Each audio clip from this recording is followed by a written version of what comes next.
Bem-vinda, bem-vindo ao BTC Journal, seu programa de notícias de negócios comentadas e analisadas pela equipe da BTC. Meu nome é Gustavo Habib, eu sou instrutor de negociação e comunicação, e no episódio de hoje, dia 7 de julho de 2022, falaremos sobre Klarna Startups, um comparativo com o WeWork. Também vamos falar sobre concursos dentro da estrutura da Edux. Em notícias internacionais, resultados de Bed Bath & Beyond e também a BYD dos carros elétricos. Depois a gente vai focar nas empresas nacionais, vamos falar de Itaú e Nubank, o modelo de negócio do Nubank, uma entrevista com o fundador, um dos fundadores, Traders Club, resultados e crise, vamos falar sobre a estratégia da Magalu e também sobre inflação nos pequenos negócios. E para me acompanhar aqui nessa trajetória, estou com Yuri Salomone, nosso instrutor de negociação e estratégia da BTC. Fala, Yuri. Olá, Habib. Olá, ouvintes. Olá a todos que estão aqui com a gente em mais este dia de várias notícias. É um prazer estar com vocês mais essa semana. E, Habib, a inflação tem me assustado e a gente vai comentar sobre isso também. Tá difícil comer em qualquer lugar, hein? Pois é, falaremos sobre o grelhado com salada ainda no final do episódio, então fica para a gente falar um pouquinho sobre esse tema até o fim. E também com a gente, Guilherme Goraeb, nosso instrutor de finanças corporativas e business modeling da BTC. Fala, Gui, tudo bem? Fala, Habib, Yuri e ouvintes. Muito bom dia, boa tarde, boa noite para vocês. E bora que hoje a gente tem muita notícia. Pois é, bastante notícia aí para você que já acompanha a gente. Não se esquece de se inscrever no nosso canal do YouTube, acompanhar também o BTC News, que inclusive sai aos podcasts também, mas se ajuda a gente se inscrevendo lá no canal do YouTube, curtindo e principalmente deixando comentários com sugestões de temas que você pode contribuir bastante com o próximo episódio, viu? Também, né, falando um pouquinho sobre o retorno ao trabalho presencial, coisa que está cada vez mais frequente. A gente vê vários gestores, empreendedores falando que o futuro vai ser presencial de novo, e você com certeza vai tirar a sua camisa do armário, assim como fez o Yuri aqui, que está de camisa, e com certeza por baixo da camisa está com a undershirt da Insider Store, que é muito interessante para ajustar bem, né, dentro do corpo, para não ter aquela camiseta larga embaixo da camisa, né? Isso pode incomodar um pouco, regular a temperatura do corpo e principalmente evitar que o suor passe para a camisa, né? Colocando aquelas manchas de suor horríveis e muito temidas que a gente infelizmente sofre, né, com isso, mas a undershirt ela evita esse tipo de coisa, porque ela tem, além de toda a tecnologia têxtil, né, um reforço nos locais onde a gente acaba tendo essa inconsistência dentro do nosso corpo, viu, pessoal? Mas é muito interessante para você que está voltando para o presencial, que vai fazer reuniões presenciais, reuniões com clientes e vai tirar sua camisa do armário, undershirt pode ser uma bela companheira para você. E é claro que você tem um descontão de 12% na loja inteira utilizando o cupom BTC12. Então entra na loja da Insider Store, o link está aqui na descrição, utiliza o cupom BTC12 e manda bala na sua undershirt para voltar aí para suas reuniões e eventos presenciais, viu, pessoal? Agora vamos começar aqui. Outro detalhe, a gente está com algumas vagas, né, do nosso curso de Business, o General Business Program. Então aproveita se você quiser entrar. A gente está com pouquíssimas vagas para as turmas de segunda e quarta, hein, pessoal? Então, se você quiser aproveitar, daqui a pouco entre em lista de espera, porque o negócio está bombando. De terças e quintas, a gente tem ainda um pouquinho mais de espaço.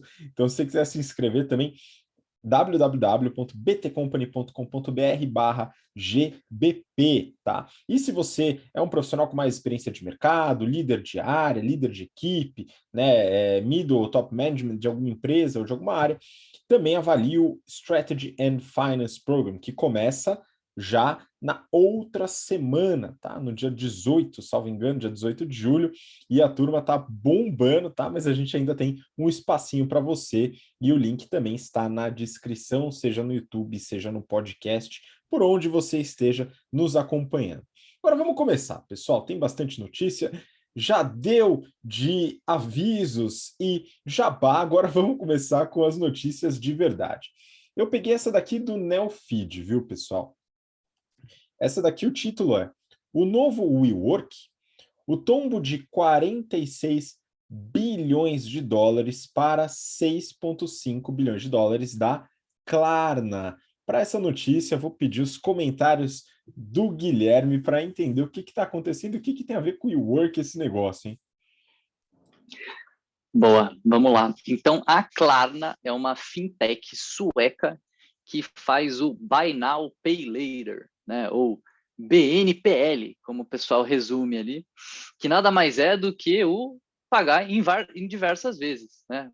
Nada mais é do que o crediário, do que o dividir em 2, 3, 4 vezes, que é algo super comum aqui para gente que mora no Brasil, né? Que faz compra no cartão de crédito em 12 vezes sem juros, quando não usa ali o cartão Carrefour ou um cartão de loja que faz em 20, às vezes 30 vezes, você consegue parcelar uma compra.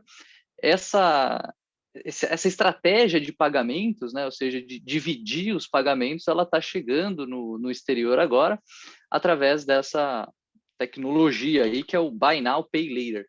E aí o que acontece é que quem faz isso é uma empresa de fintech, né? Uma empresa de pagamentos que faz essa intermediação, que faz essa divisão dos pagamentos, essa facilitação dos pagamentos para os clientes. E a Klarna é uma dessas empresas. Bom, ela levantou 600 milhões de dólares em uma rodada em que ela foi avaliada em 6,5 bi de dólar. Até aí, tudo bem, né? Parece bom negócio. Levantou 600 milhões, foi avaliado em 6,5 bi. Da onde que vem a similaridade com o WeWork, né? Dado que, pelo que eu acabei de descrever, ela não tem nada a ver com o WeWork. Não tem a ver é que ela estava sendo avaliada em 46 bilhões de dólares na rodada anterior a essa, né? Então, o valor da empresa caiu em 85%, uma queda bastante expressiva. Cabe a gente lembrar aqui como que determina valor de empresa, né? A gente tem ali no GBP, na disciplina de finanças corporativas e valuation, te ensina a fazer valuation pelo método mais tradicional, fluxo de caixa descontado, mas no fim do dia, a gente ensina outros métodos também, né? Mas no fim do dia, o valor de alguma coisa é determinado por quanto que alguém está disposto a pagar. Então, qual que é a leitura aqui? A galera está disposta a pagar menos pela Klarna. Assim como o pessoal está disposto a pagar menos sobre tudo, né?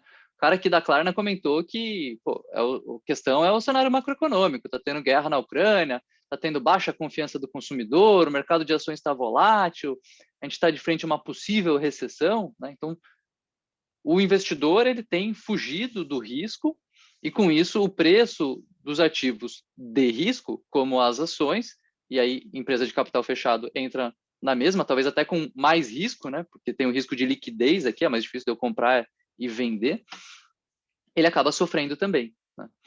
E o paralelo com o WeWork, ele é por conta dos números, né? Por conta da similaridade ali de valuation. O WeWork, outrora, né, lá em 2019, tinha um valuation próximo de 47 bilhões de dólares. Tinha feito uma rodada, né, com esse valuation, queria abrir capital, queria fazer o tal do IPO, e o pessoal ventilou quais seriam os números, será que ele ia ser vendido por 100 bi de dólares, será que ia ser mais, ia ser menos? E no fim do dia, o pessoal, o humor azedou, né, na hora de investir no WeWork, muito antes de guerra da Ucrânia e Covid, o humor para investir no WeWork já azedou, e na época, a empresa queimando muita grana, teve que receber um aporte, o SoftBank, que era o principal investidor da empresa, fez novos aportes na empresa, aí na época já também há um valuation de 8 bi, então caindo de 47 para 8, uma queda bastante expressiva. Depois disso, o WeWork acabou conseguindo abrir o seu capital na bolsa, não através de um IPO, mas através de uma SPAC, e ele já está valendo gigantes 3,9 bilhões de dólares, né? Ou seja, de 47 para 8, para um pouco menos de 4 agora. Bom, não sei se 4 está alto, está baixo, né? Para uma empresa que dá prejuízo, que é uma empresa de compra e venda de espaço, né? É uma empresa de aluguel, não é uma empresa de tech, é uma empresa que está travestida de tech, na minha opinião. Eu não sei, acho que talvez esteja caro esse prejuízo ainda, né? Mas, enfim, eu acho que a principal diferença aqui é a oportunidade de crescimento, né? Então, o WeWork é uma empresa de aluguel de escritório. Isso é um mercado, de certo modo, limitado ali, né? A Klarna é uma empresa de crédito.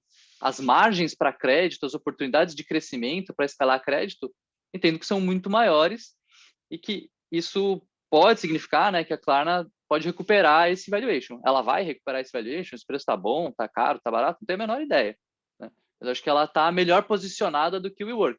Ela também tem alguns competidores de peso, né? A própria Apple já está entrando nesse mercado de Buy Now, Pay Later. Então é um ponto de atenção aí para o pessoal da Klarna andar rápido e entregar um produto excelente.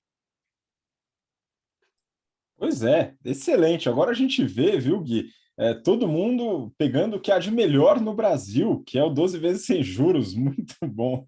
Enfim, mas a gente vai seguir, né, entender, e eu concordo com a sua análise de que é um modelo muito diferente e com maior possibilidade de ganhos e crescimento em relação a um modelo de locação de escritórios. Vamos seguir para a próxima notícia, agora mudando bastante de assunto, falando sobre o mercado educacional brasileiro, tá? Mas é também uma notícia mais curta que eu queria comentar com vocês. Do Neofeed também, que concursos da Edux cria holding e mira a base de 1 milhão de alunos? Pois é, uma das últimas grandes aquisições da Edux foi a Que Concursos, né? E ela já está dando frutos, né, sobre essa perna da gigante educação que a reportagem trata. Depois eu vou comentar rapidamente sobre a Edux, fazer um update aí para vocês. Mas qual que é a ideia, né? A ideia é criar uma holding. O grupo Q, na verdade, foi criado, né? Nasceu essa semana, englobando duas operações, a Q Concursos e a Q Carreiras. Além delas, uma terceira unidade deve ser lançada esse ano, chamada Prisma. Os nomes, tirando esse último, são meio autoexplicativos. A Que Concurso, Que Concurso oferece cursos e materiais preparatórios para concursos públicos. A gente tem um público cativo de concurseiros aqui no Brasil, é uma carreira aí muito buscada por uma fatia da nossa população, e aqui ele atinge diretamente nessa dor, tá? O Que Carreiras oferece cursos voltados para preparação ao mercado de trabalho. Então, talvez tenha alguma similaridade com o que a gente faz em alguns dos nossos cursos aqui da BTC, né? Eles têm esse direcionamento. A Prisma, ela vai pegar uma outra dor, o vestibular. Então, são todos direcionados a uma dor específica, a provas ou algo bem pontual, de certa maneira, de curto prazo, apesar de que muita gente estuda para concursos, por exemplo, por muitos e muitos anos, né? Mas, qual que é a ideia? O grupo Q ele vai focar o crescimento nas plataformas de conteúdo educacional.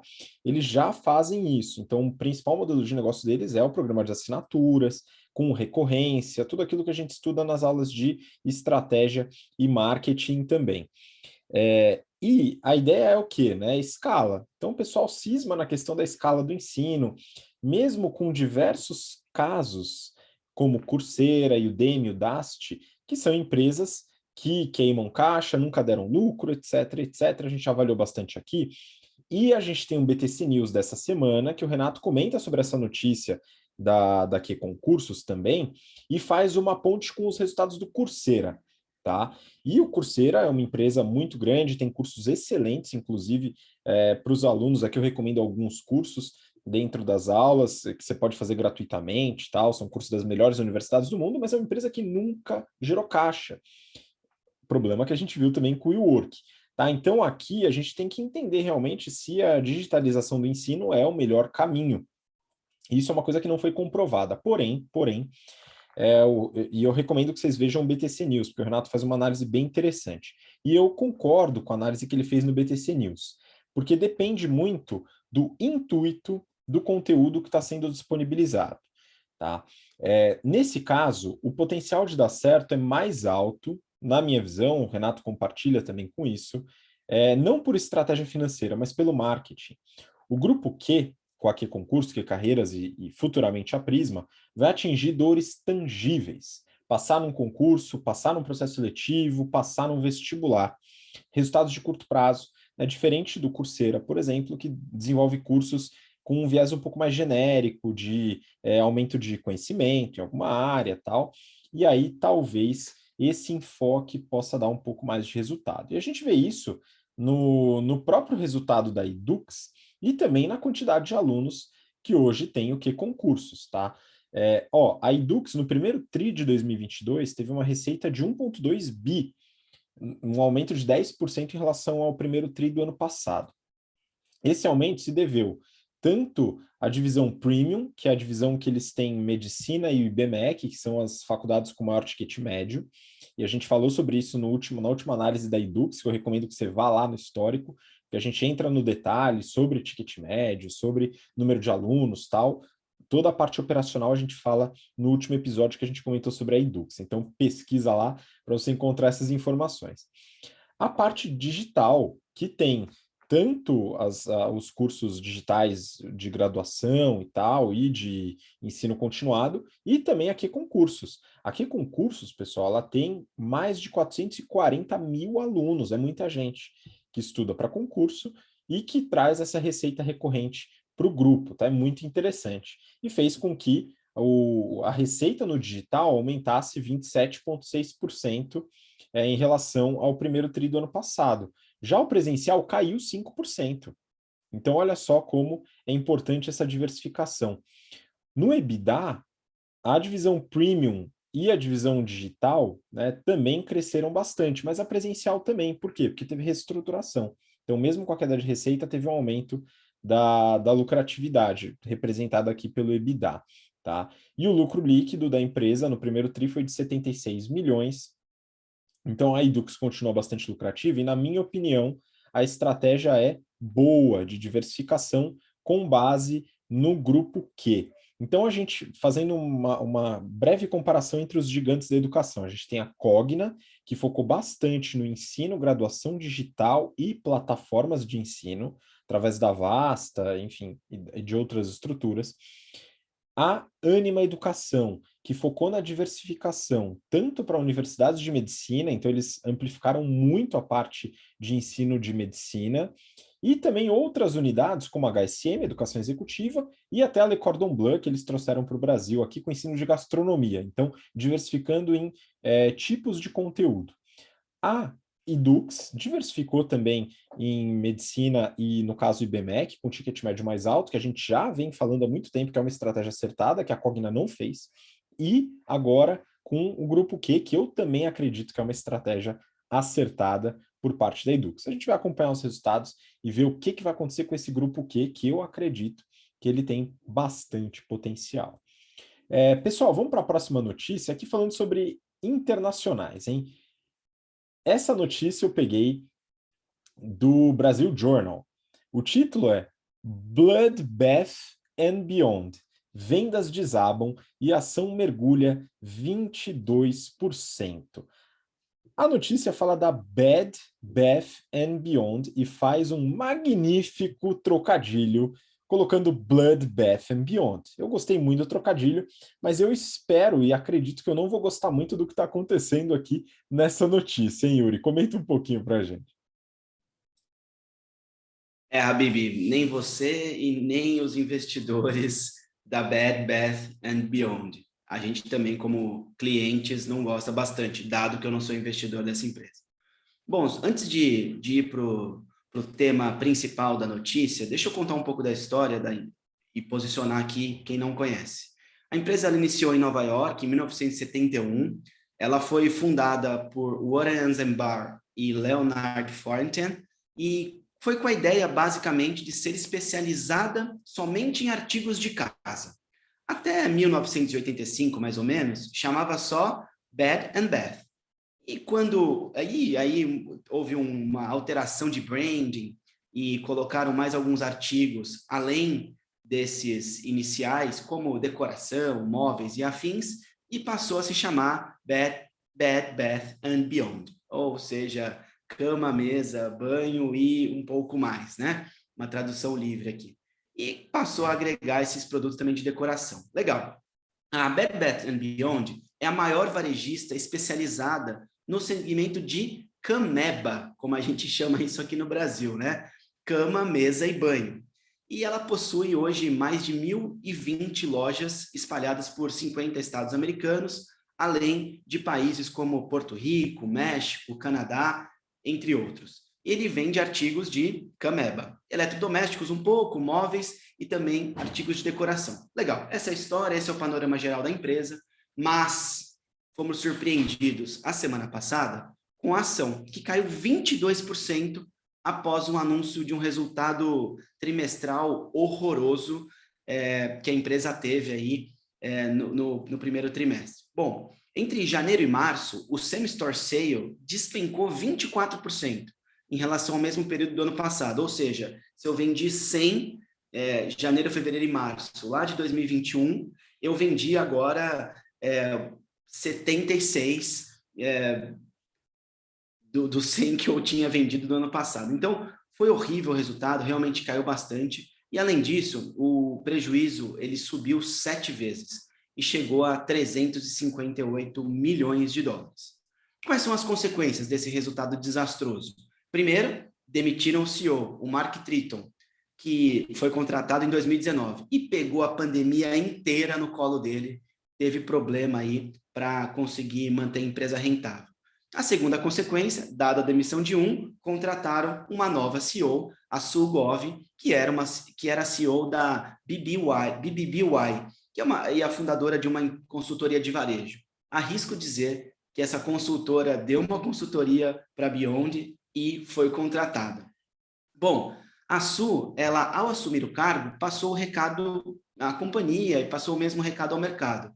Abre aspas, temos de entregar resultados melhores, execução de alto nível, gerenciamento cuidadoso de custos, maior confiabilidade na cadeia de suprimentos, alocação prudente de capital e um balanço sólido e capacidades digitais robustas. Tudo isso será importante para o nosso sucesso. Bom, falou o que o mercado queria escutar. Basta saber se ela vai conseguir executar, porque tudo que ela colocou aqui é o que todas as empresas buscam. Se você tem capacidade de fazer, você consegue. Se você não tiver capacidade de fazer, o resultado talvez seja uma demissão aí num intervalo de tempo curto, possivelmente. Vamos esperar e torcer por ela e que dê certo. Mas quais serão os principais desafios que ela vai encontrar? Eu elenquei 4 aqui para os nossos ouvintes. O primeiro, o cenário macroeconômico desfavorável, no qual os Estados Unidos se prepara para uma recessão. A gente tem acompanhado aí as notícias e visto que, muito possivelmente, os Estados Unidos vão entrar em recessão. O segundo ponto, eu estava pensando aqui que pode ter acontecido, por que caiu tanto a venda, né? E aí, analisando, em março do ano passado, 2021, a pandemia sofreu um novo pico mundial e vários lugares fecharam, inclusive o Brasil fechou aí por 45 dias pela segunda vez. As restrições do Covid limitaram aí a nossa necessidade e nossa possibilidade de andar livre, sem máscaras e afins. E aí, comparando, lá atrás, eu estou em casa, estou tomando mais banhos, estou ficando mais na minha residência, eu tento cuidar melhor do espaço que eu estou. Lá em 2021, vendeu um pouco mais. Esse ano, em março, a gente liberou restrições, ou o mundo liberou mais restrições, exceto a China. No Brasil, deixamos de usar as máscaras em lugares abertos, por exemplo. Muito possivelmente, as pessoas passaram a sair mais e a cuidar menos de suas casas ou de seus utensílios domésticos. Esse é o segundo desafio que ela vai encontrar. O terceiro, a restrição de caixa. A empresa tem pouco caixa para operacionalizar esses desejos dela. E, recentemente, o Bank of America ele demonstrou preocupação com a operação das lojas físicas. Isso daqui eu achei o maior absurdo. Olha só, eles não conseguiram aumentar a receita. Sabe o que eles fizeram, Habib, com as lojas? Desligaram a luz. Goraeb, você que não gosta de passar frio e mora num lugar mais quentinho aí, cara, eles desligaram o ar-condicionado da loja. Isso tudo para reduzir os custos e dar aquela famosa maquiada no balanço e tentar manter e compor aí as margens do P&L. E quarto, nesse terceiro ainda, eles eliminaram reformas de lojas, que é um problema, né? O varejo exige manutenção e reformulação das lojas constantemente, com tecnologias, com iluminação, pisos e afins. O conforto termoacústico da loja, o conforto no ambiente de compra. Isso pensando nas lojas físicas, claro. E aí o quarto ponto, e não menos importante, a falta de equilíbrio na gestão do estoque. Aqui houve ruptura na cadeia de fornecimento e isso impactou em cerca de 175 milhões de dólares a menos de vendas, porque eu não tinha produto para vender, o cliente chegava para comprar uma toalha e não tinha essa toalha. Pronto, perdi a venda, isso foi estimado em cerca de 175 milhões de dólares. E para finalizar, pessoal, nos últimos 12 meses, a ação da empresa acumulou uma queda de 82%. Para recuperar isso, a gente sabe que vai ser bastante difícil, Habib. Exatamente. Sempre bom lembrar, né? Aproveitando que a gente está com o Guilherme aqui, que também dá aulas de matemática financeira, quando uma ação cai 80%, se ela subir 80%, ela não volta ao mesmo patamar de antes, tá, pessoal? Então, isso é bem importante de salientar. Eu achei muito engraçado você comentando, Yuri, sobre a nova executiva lá da Bed Bath Beyond e tal, e as recomendações. Eu acho muito engraçado quando a gente assiste alguma entrevista de algum executivo, algum tomador de decisão, falando que a estratégia é aumentar a rentabilidade, reduzir custos e ampliar o mercado. Eu acho genial, né? Enfim, muito bom, uma dica praticamente super específica, né? Enfim, quer dizer bastante coisa. Mas, enfim, vamos continuar. A próxima notícia, pessoal, é do Valor Econômico. Financiada por Buffett, BYD supera Tesla em vendas mundiais de carros elétricos. Pois é a onda chinesa dos carros elétricos, pessoal. E a Tesla foi, de fato, superada. A BYD hoje é a montadora que mais vende veículos elétricos no planeta. E, por acaso, está numa ofensiva aqui no Brasil para conquistar esse mercado. A BYD já tem montadora, no caso, para outro segmento, que eles desenvolvem painéis fotovoltaicos e tal, mas já estão com 25 lojas aqui no Brasil e a venda vai começar a subir, até porque os carros elétricos estão se popularizando, apesar do Brasil não dar nenhum tipo de subsídio ou incentivo, né, muito forte para esses veículos ainda, porque eu conversei outro dia, viu, Yuri, você que gosta do tema, com um colega francês, e lá na França o governo ele inunda incentivo para carro elétrico, viu? E ele falou que a impressão dele é que parece que hoje está metade de veículo na rua elétrico e a combustão. Quem sabe no Brasil a gente chegue a algo próximo, né? Enfim, a empresa, ela vendeu, né, a BYD, ela vendeu no primeiro semestre desse ano 641 mil veículos, um aumento de 300% em relação ao mesmo período do ano passado. Em comparação, a Tesla vendeu 564 mil. Mas a reportagem coloca um ponto importante aqui. Nem todos os veículos da BYD são 100% elétricos. Tá? Muitos deles são híbridos plug-in, que são aqueles carros que têm o motor a combustão, tem o motor elétrico. O motor elétrico ele é alimentado através da rede elétrica, com tomada. Tá? Só que, nas normas chinesas, os veículos híbridos plug-in são considerados de emissão zero, então contam como carros elétricos. Mas é possível que não estejamos comparando aqui banana com banana, viu, pessoal? No caso da Tesla com a BYD, afinal a Tesla produz carros que são 100% elétricos. Tem uma outra explicação pela qual a BYD sofreu menos do que as outras montadoras como a Tesla, que tem fábricas na China também, e até outras montadoras chinesas. A BYD sofreu menos com os lockdowns. Tá? Por quê? Porque boa parte das fábricas da BYD ficam em locais que, coincidentemente, foram menos afetados pelas restrições da pandemia.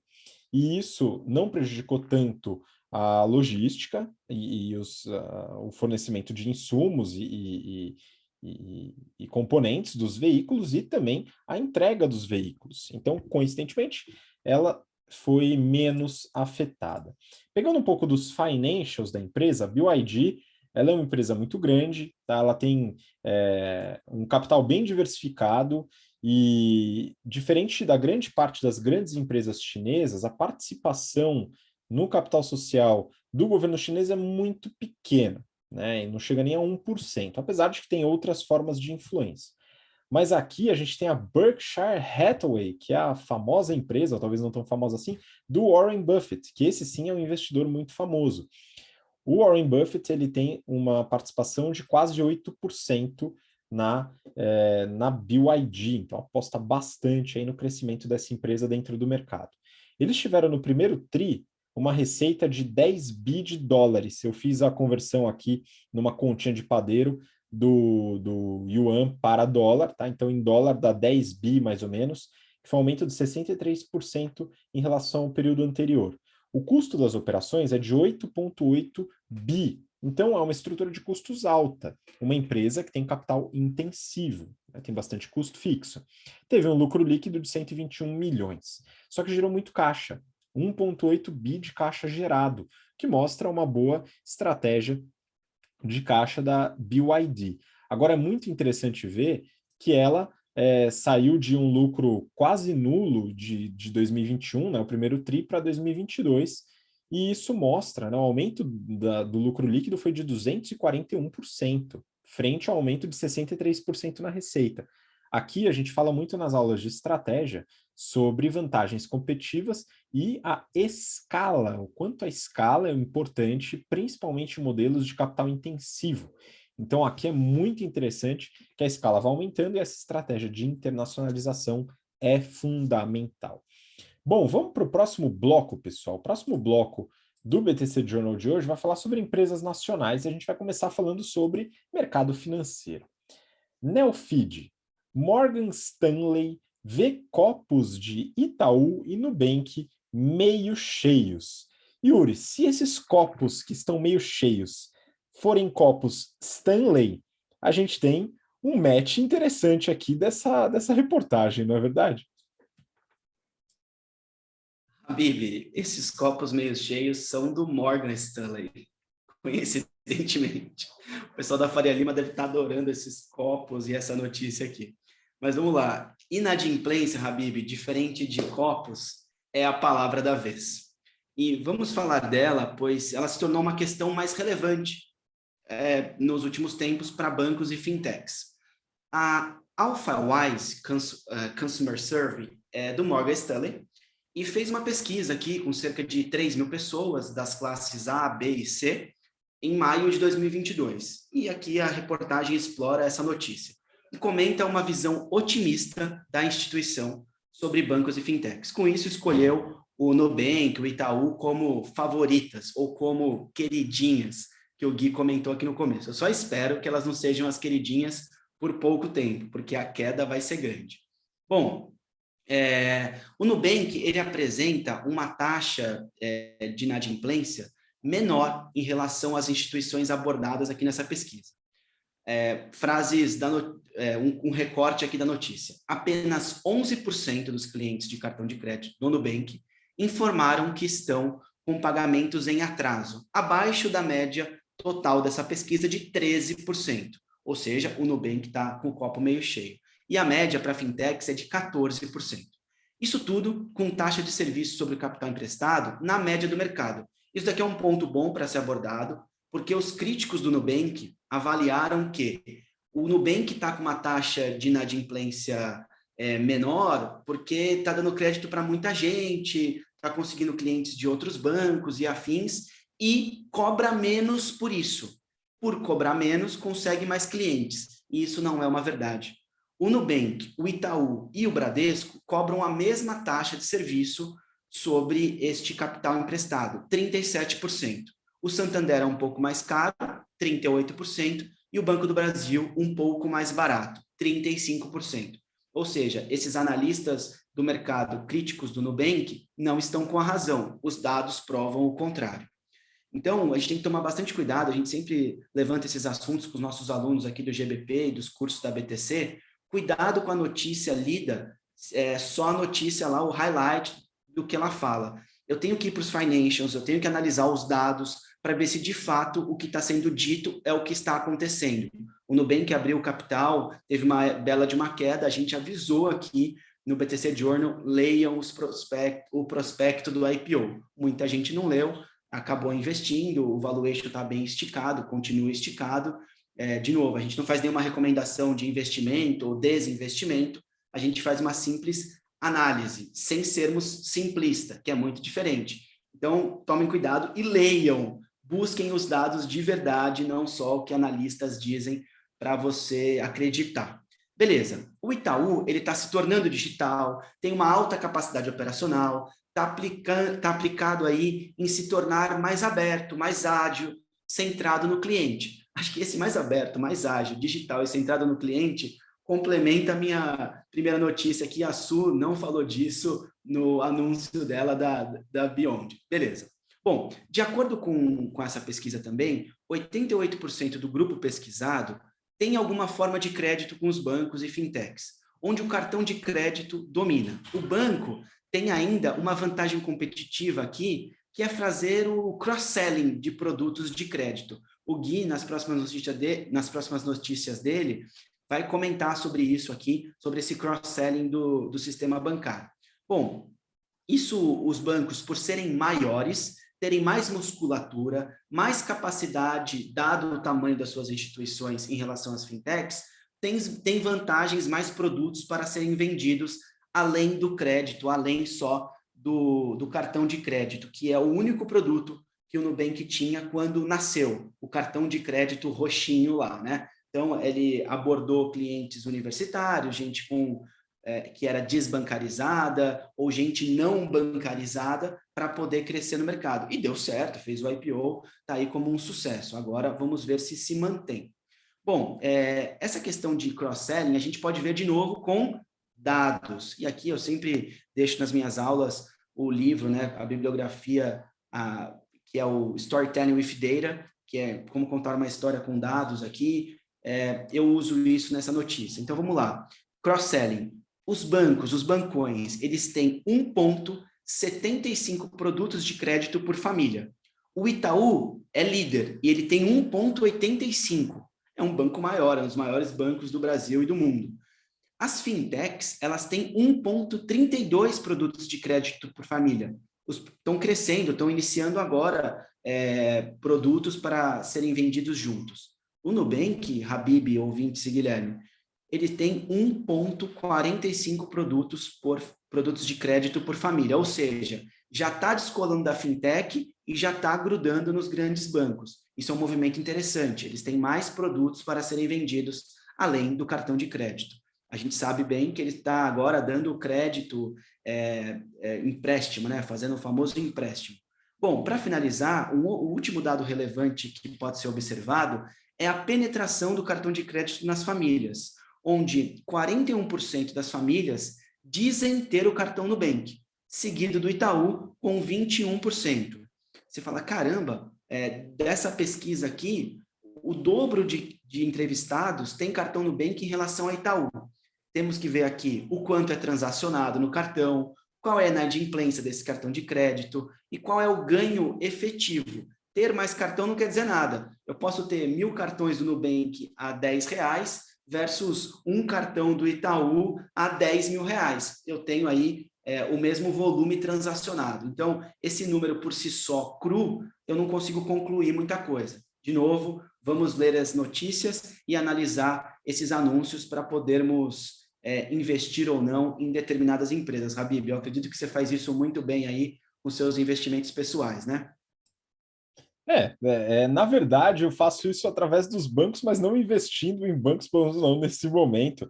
Mas uma coisa que a gente estava conversando, Yuri, até antes da gente gravar, é que eu particularmente sinto falta do oferecimento de outros produtos bancários pelas fintechs, como, por exemplo, produtos de crédito imobiliário, financiamento de veículos, crédito consignado, dentre outros, que são produtos que têm garantia e geralmente uma taxa mais baixa.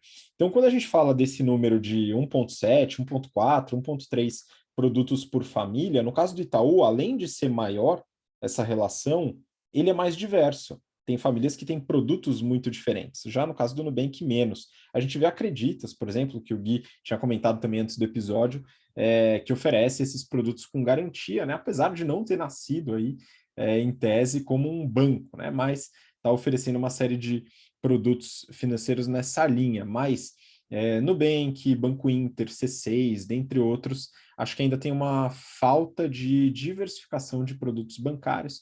Vamos ver se eles vão seguir essa linha ou não também, e isso é uma questão de escolha estratégica, tá? Não é uma verdade necessariamente que é melhor ter uma diversificação de produtos, né? Mas eu acredito que pode ser interessante avaliar essa possibilidade. Seguindo aqui no tema, eu peguei do Brasil Journal. Conseguimos tirar o cliente bom dos bancos, diz Davi ou David Vélez, que é um dos fundadores do Nubank. Então, seguindo a discussão aqui sobre bancos e fintechs, Gui, conta um pouquinho do que você percebeu dessa entrevista. Boa, vamos lá. Então, tem uma entrevista aqui do Geraldo Samori e da Ana Paula Ragazzi com o David Vélez, que é um dos cofundadores e foi CEO do Nubank por muito tempo, né? Agora parece que a Cristina está como CEO do Brasil, acho que ele está olhando talvez um big picture maior ali, está olhando a expansão internacional também, né?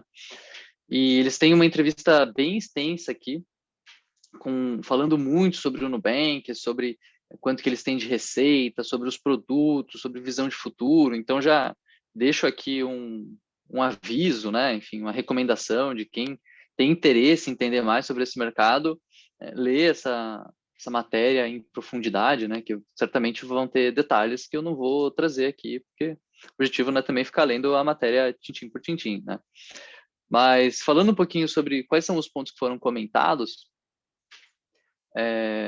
o David começa comentando sobre os resultados, né? Falando que o banco ele poderia estar trazendo um resultado melhor do que o que ele trouxe, ele poderia estar dando assim, muito dinheiro de lucro, né?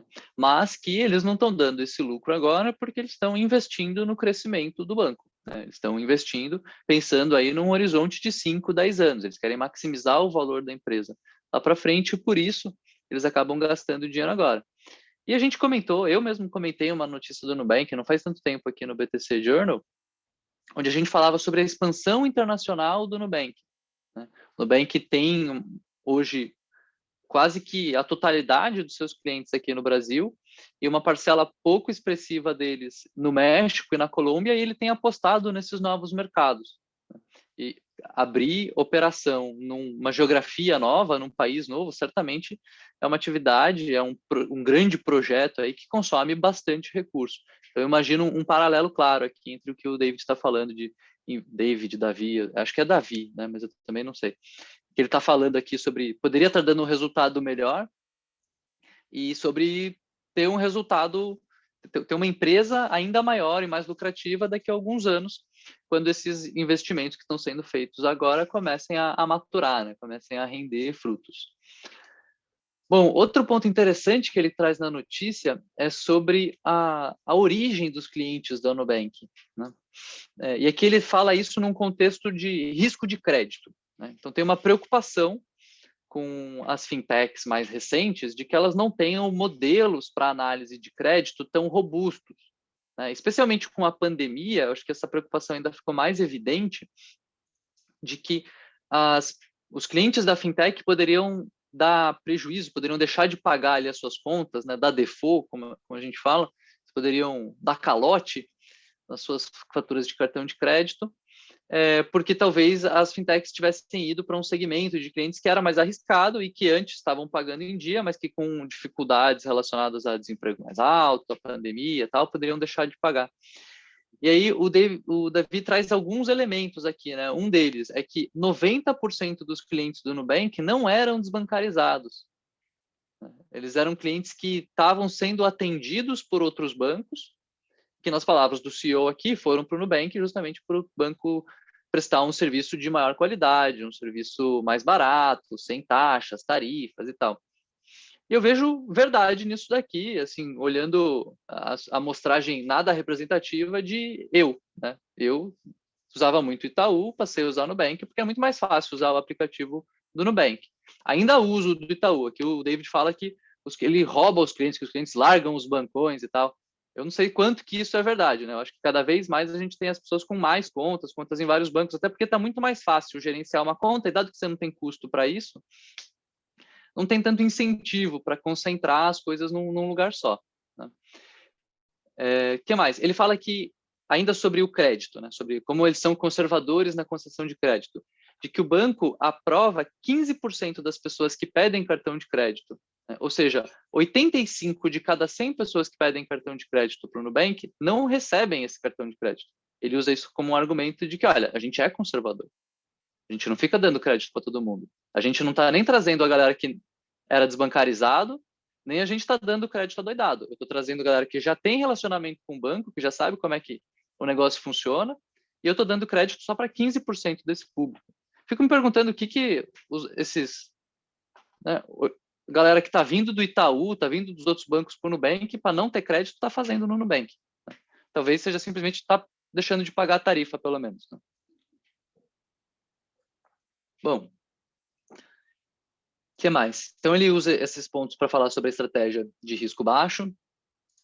E é curioso, porque ele diz que, bom, a gente só tem 2% do mercado, então a gente pode crescer muito, né, em comparação com grandes bancos que têm 30%, 35% do mercado. Aqui eu imagino que ele está falando diretamente do Itaú. E a gente fala em marketing, né, e talvez vocês consigam ter exemplos melhores aqui para mim, mas que eu me lembre bem, de quando eu fiz o curso da BTC, quando a gente fala de marketing, a gente fala do tal do Oceano Azul, né? E o negócio legal é você estar no Oceano Azul, é você estar no mercado que não tem competidor. E que ele fala, a gente só é 2% do mercado, tá lindo, parece que estar no Oceano Vermelho é um trunfo. Eu só tenho que bater aqui no Itaú, no Santander, no Banco do Brasil, no Bradesco, tá tranquilo, consigo crescer muito mais do que eles. Né? Aliás, um ponto que me chamou a atenção, né? O Nubank, ele, desde o início, ele tem um discurso que é muito voltado para disruptar a indústria de bancos, de bater nos bancos tradicionais, né, nos incumbentes, nos grandes bancos que dominavam o mercado, mas ele não volta o discurso dele, ou talvez a gente não percebe isso como uma mudança de estratégia, direcionado aos outros bancos digitais que já surgiram desde que o Nubank surgiu também.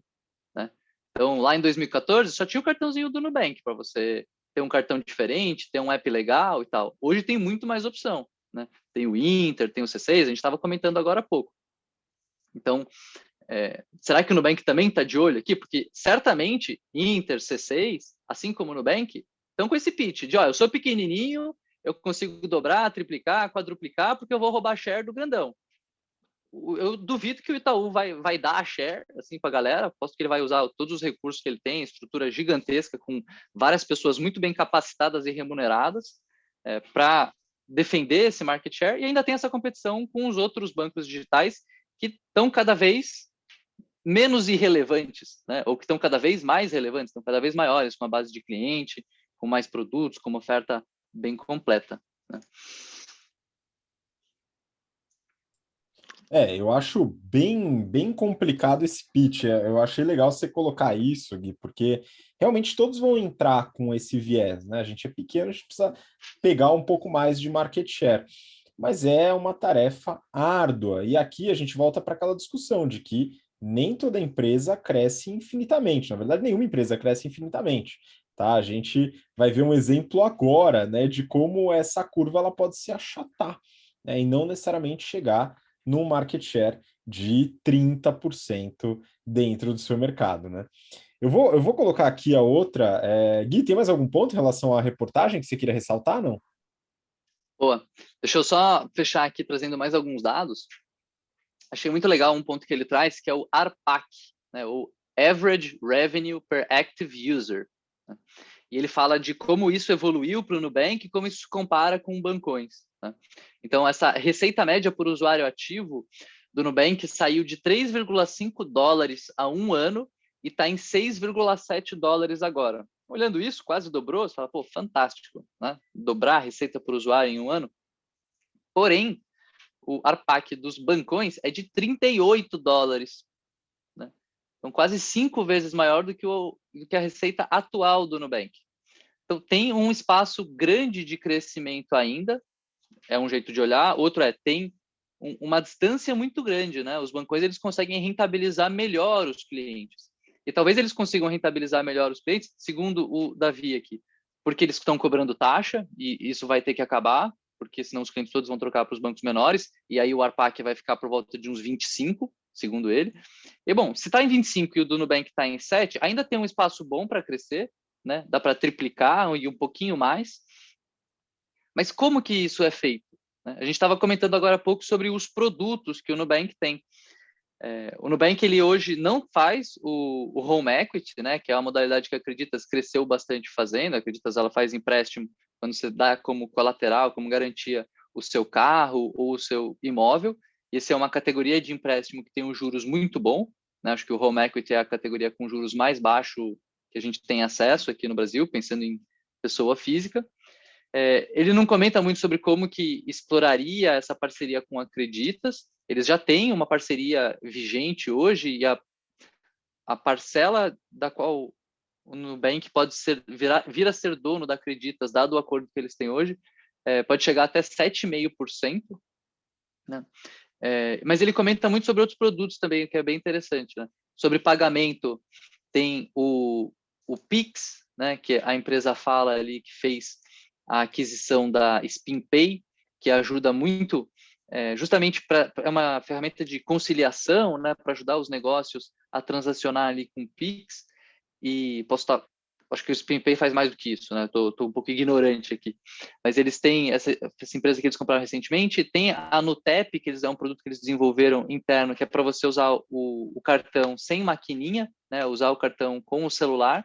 Algo bem interessante, ele faz uma previsão aqui de que as maquininhas vão desaparecer nos próximos 5 anos, porque não é prático, é caro para o pequeno lojista ficar ali com 2, 3 maquininhas. Então, que isso, a tendência é ir para o cartão. A gente já tem visto as maquininhas se reduzirem, né? Então, é algo interessante aqui. Outro ponto que ele comenta é sobre oportunidades com corretoras, né? A Nubank comprou a Isinvest, que fizeram um rebranding para Nuinvest ali, e é uma corretora para investimento, e aqui o repórter pergunta sobre dificuldades na integração, no crescimento, e o que o Davi traz é justamente a oportunidade, né? O outro lado de, olha, a gente vê que no Brasil a gente tem hoje 4 milhões de investidores, se não me engano 4,2 milhões, o que é muito pouco quando a gente compara com mercados maduros, né? Que o Davi não fala sobre isso, mas estou comentando. O Brasil não faz muito tempo tinha menos de 1 milhão, a gente bateu 2, 3, bateu 4 agora. Uma população de 200 milhões é 2% da população que investe. Quando a gente compara com os Estados Unidos, tem mais de 50% da população investindo. Né? A gente vai chegar lá?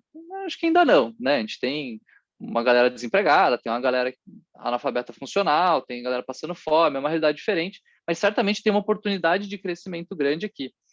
E tem gente que investe e não investe em bolsa. Né? O que o Davi traz aqui é que tem 2 trilhões de reais investidos em poupança e em CDB de banco que não paga 70% do CDI. Quer dizer, são produtos com um risco-retorno horroroso.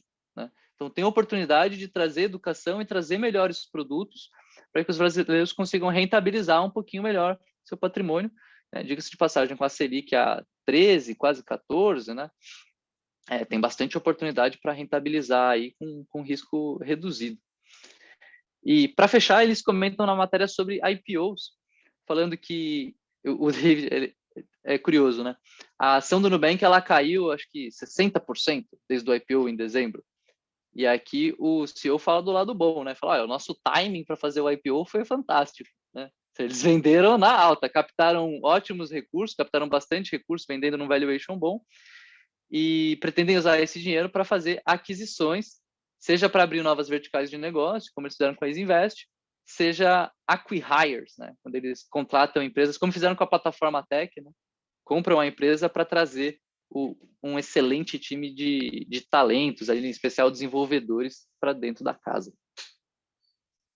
Pois é, nada como fazer um framing interessante aqui, né? Essa de valuation na hora certa enfim, é uma forma interessante e persuasiva aí de comunicar, né? Mas tem também a outra visão. Vamos seguir para a próxima notícia, e essa aqui do Brasil Journal também. TC vive sua hora mais dramática. TC referência aqui ao Traders Club, né? A reportagem ela fala das dificuldades do TC em relação a essa crise de mercado. Afinal, como uma empresa que é listada e que vende recomendação e plataforma de investimentos, ela está duplamente exposta à crise na bolsa. A reportagem ela dá uma cutucada ali no fundador, o Rafael Ferri, é um dos fundadores do Traders Club.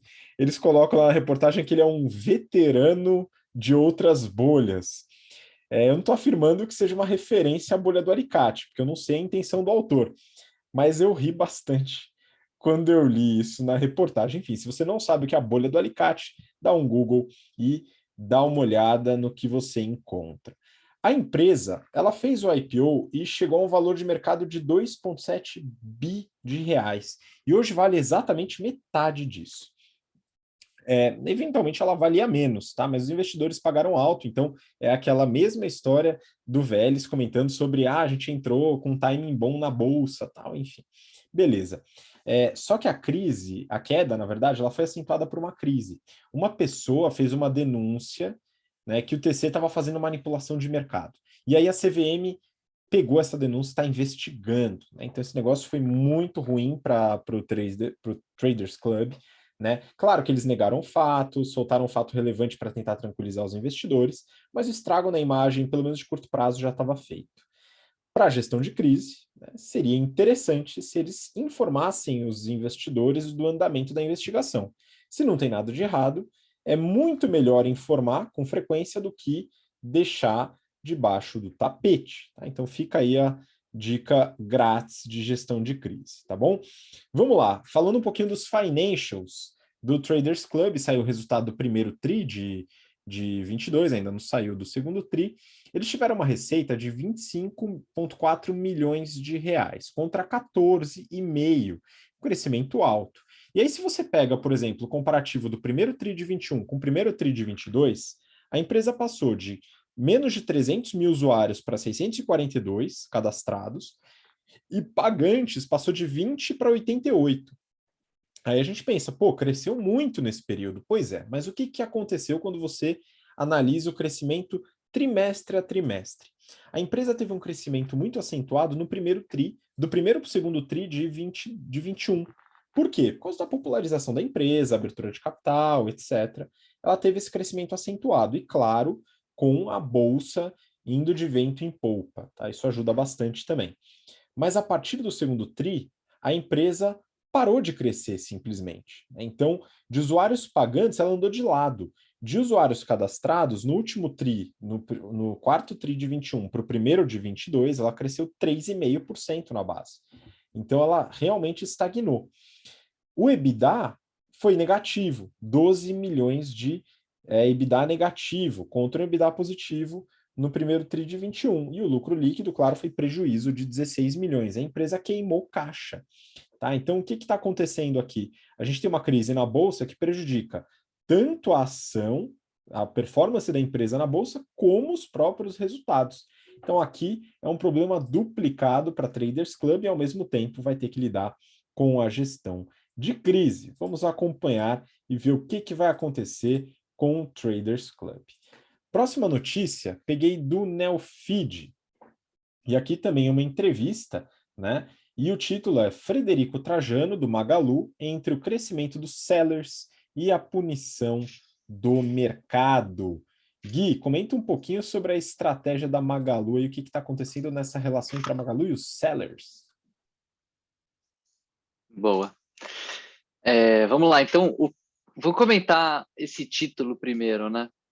O crescimento dos sellers e a punição do mercado. Então, começando pelo final, o que é a punição do mercado que eles estão comentando aí, né? É que o valor da ação do Magalu tem caído, assim, vertiginosamente, né?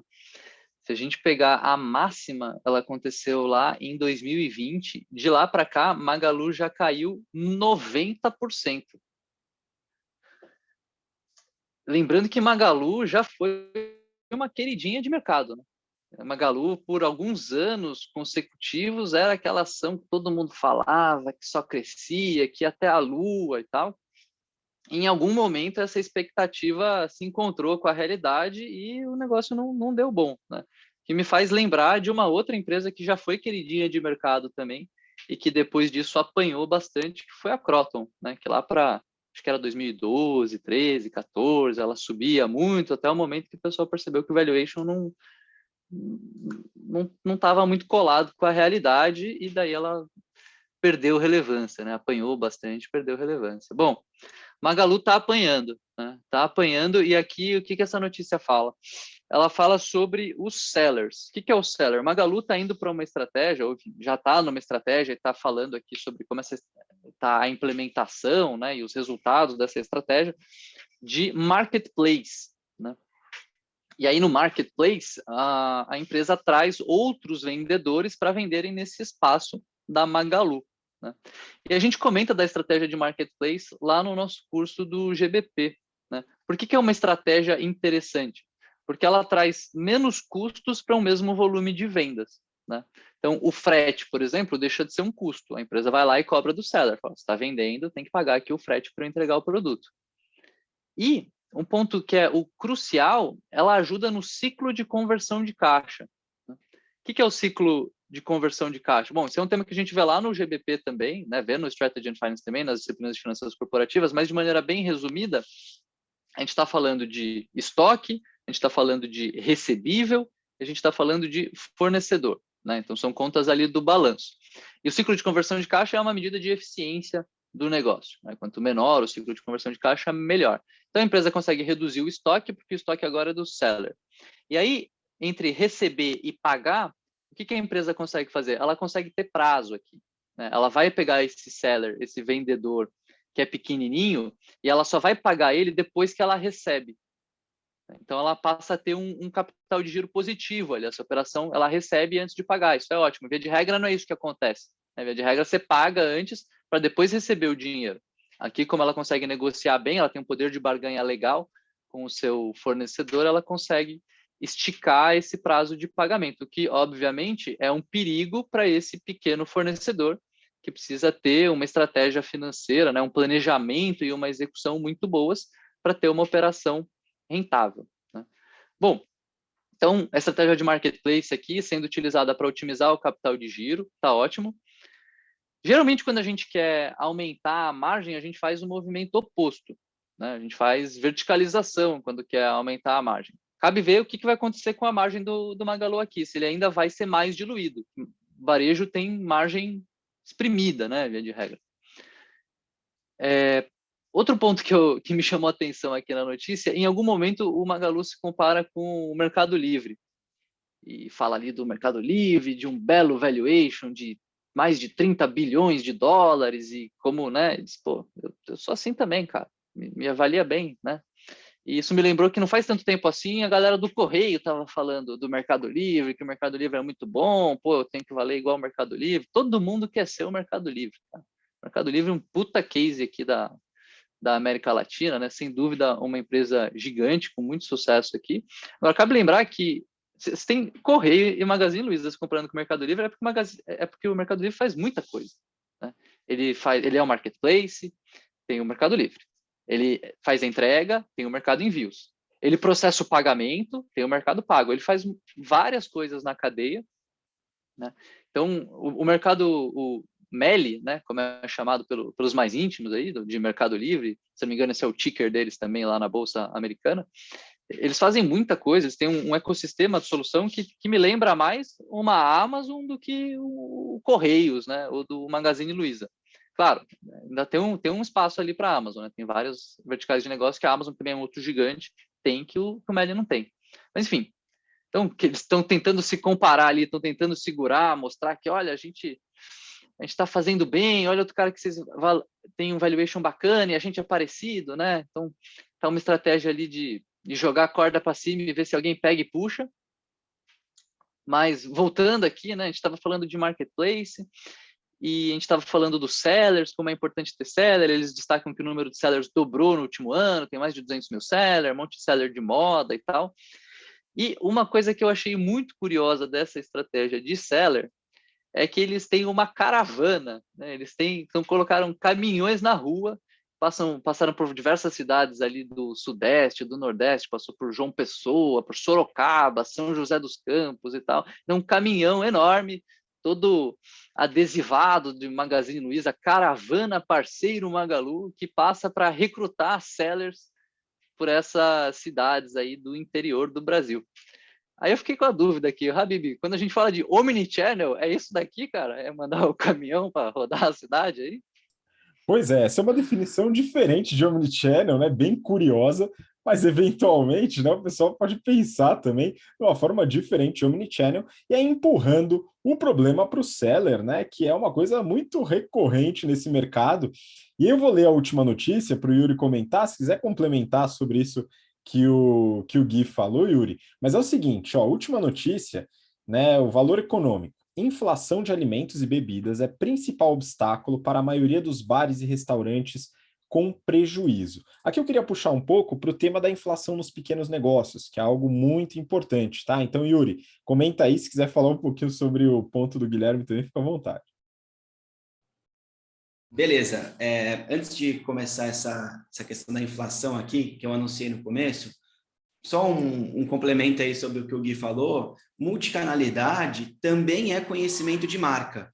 E quando você passa com um caminhão em diferentes pontos do Brasil e do mundo, você faz com que as pessoas conheçam a sua marca. Isso é um pouco intangível, é difícil de calcular, mas eu lembro muito bem quando eu estava numa empresa de varejo, quando a gente era só do e-commerce e passou aí para o mercado físico, a nossa confiabilidade, o anúncio dos clientes sobre a nossa confiabilidade, que agora eles sabem quem somos nós, aumentou. A percepção de valor da marca, a willingness to pay, também melhorou. Então, talvez seja um jeito aí de conhecimento de marca poder transitar com esse caminhão. Então, coloca no ônibus, coloca no caminhão, no trem, aonde puder colocar a marca, o cliente vai ter aquela visão ali, vai fazer aquele reconhecimento e lembrar sobre do que estamos falando. Acho que é só isso aí, esse novo canal essa nova canalidade aí, para ser multi, tem que ser vários, esse é mais um.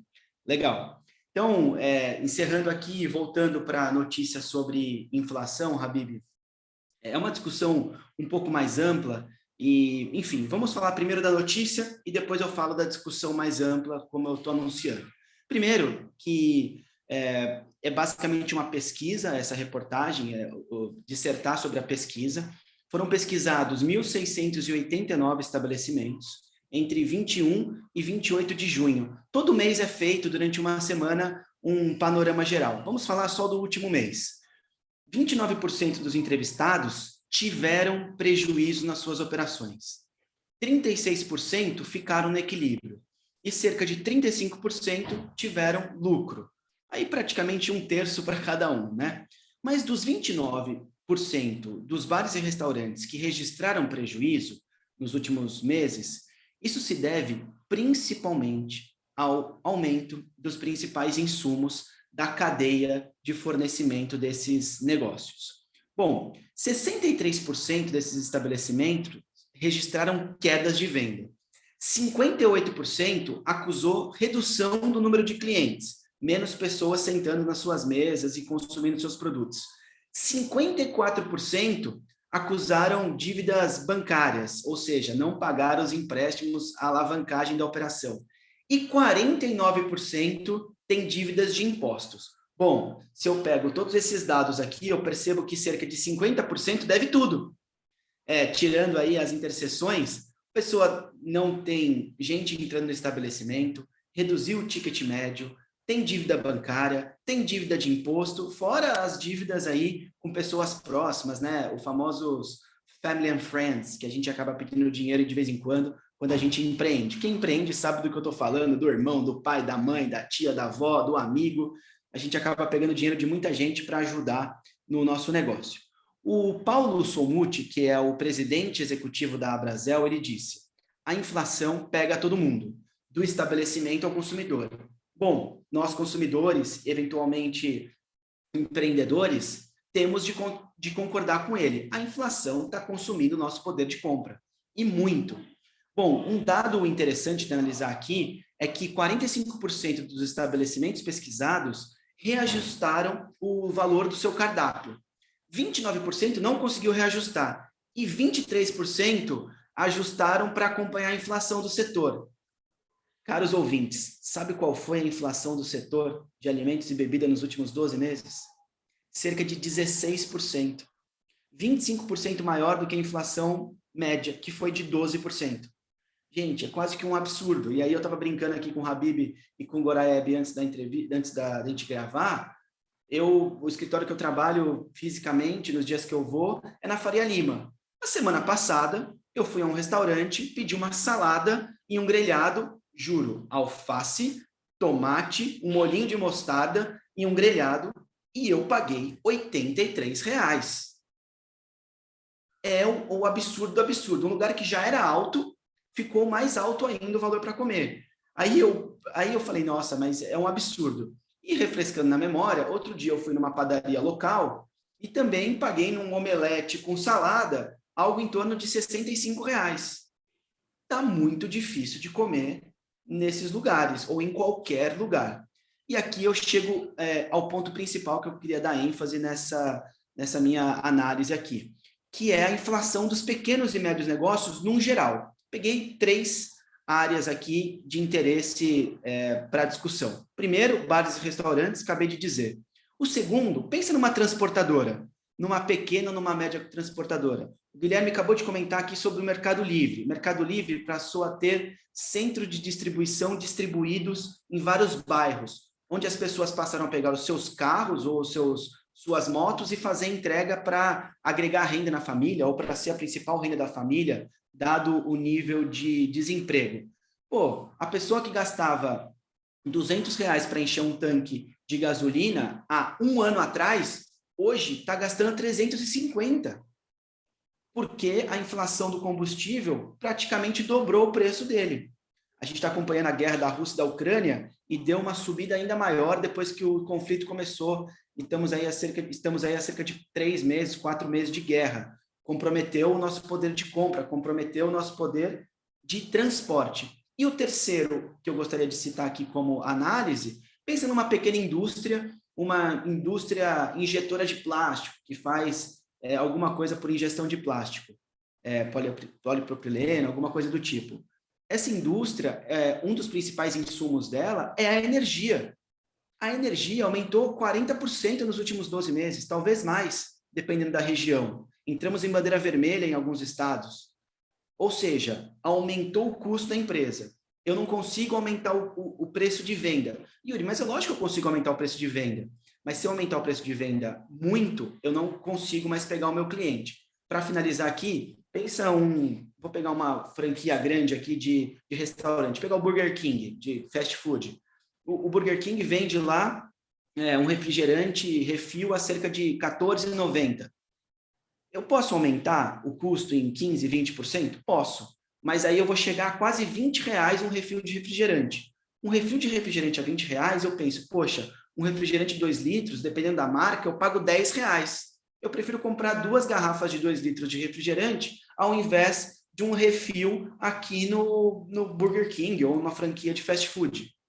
Ou seja, o consumidor passou a fazer análises para consumir, reduz a qualidade do seu produto, eventualmente, e começa a fazer muita conta. E a economia não gira, a inflação consome o nosso poder de consumo, Habib. Então, aqui, governo, empresas, quem puder, temos que ajustar a inflação. Se ela continuar alta desse jeito, perderemos muito poder de compra, a economia para de rodar. Pois é, aí dependemos de um esforço aí também do nosso setor público para dar uma ajuda aí, hein, pessoal, da gente reduzir essa inflação e não dificultar tanto a vida dos pequenos negócios, que inclusive são os maiores empregadores do país. Bom, e com isso ficamos por aqui no episódio de hoje. Yuri, de novo, muito obrigado pela participação. Obrigado, Habib, obrigado, Guilherme, obrigado, BTC e todos os ouvintes que estiveram aqui até agora e até a semana que vem. Muito bom, Guilherme, de novo, muito obrigado aqui pela contribuição. Boa. Valeu, galera. Espero que vocês tenham gostado aí do episódio e bora para cima. Muito bom, muito obrigado você que acompanhou a gente até agora e nos vemos então na próxima semana. Um grande abraço, até lá. Tchau, tchau.